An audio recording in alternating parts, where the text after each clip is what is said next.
Good afternoon, everybody. It is Monday, April 10th, 2023.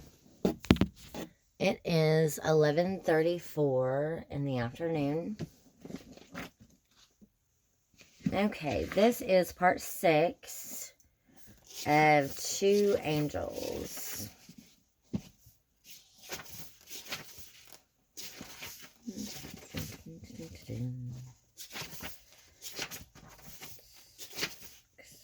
Okay. Sharon's story.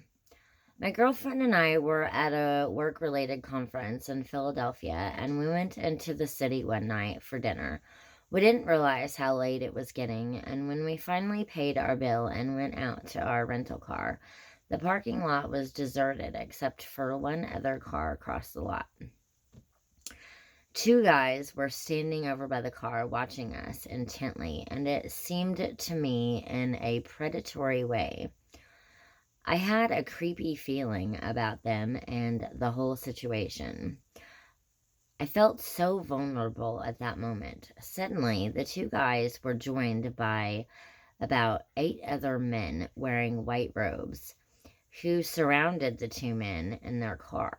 My friend and I jumped in our car and locked the doors, watching in amazement as the two men abruptly drove off the lot. We blinked and the men in robes had vanished.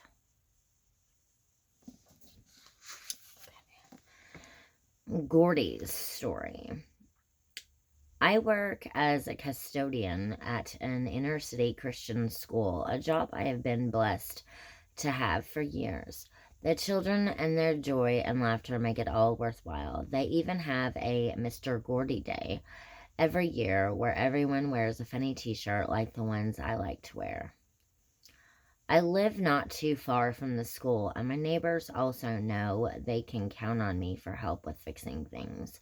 One day, I was up in the branches of a neighbor's tree, trying to help him trim a huge dead limb before it fell off and hurt someone. The crotch of the tree was about 20 feet off the ground, and the branch was about 25 feet off the ground.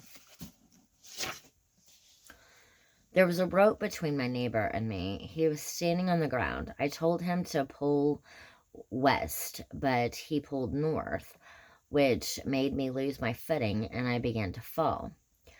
As I was falling, I saw a post down below and I knew I had to avoid it or else be impaled by it. I twisted to avoid the post and landed on a cement riser between the sidewalk and the grass. My pelvis made full contact with the riser, and I knew it was busted. I got up and hobbled 2 steps before I collapsed. As I lay on the ground in horrible pain, my primary thought was sadness because I knew I wouldn't be able to work for a while, and I loved being around those kids. Then I saw an African American woman around 40 years of age cross the street and come toward me. "I'm going to pray for you," she said, kneeling beside me and laying her hands on me. She prayed a very simple, short prayer for peace and healing in my body, and then she was gone. I had never seen her before, and I knew almost everyone in the neighborhood. Later on, after rehabilitation in the hospital and at home, I asked around the community, and no one knew who this woman might be. I want to thank her so badly. What really convinced me she was an angel was the way my older body healed. My doctor kept asking me if I had lingering pain, and I kept telling him, no, not really.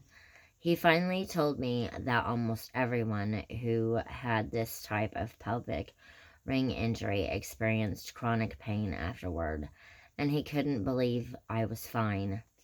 I truly believe that this woman was one of God's angels, ministering to me as I lay broken in pieces on the sidewalk.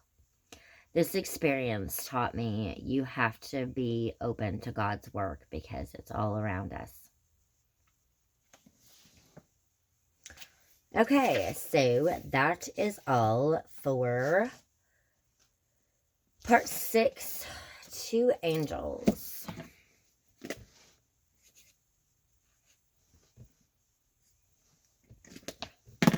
Thank you for watching.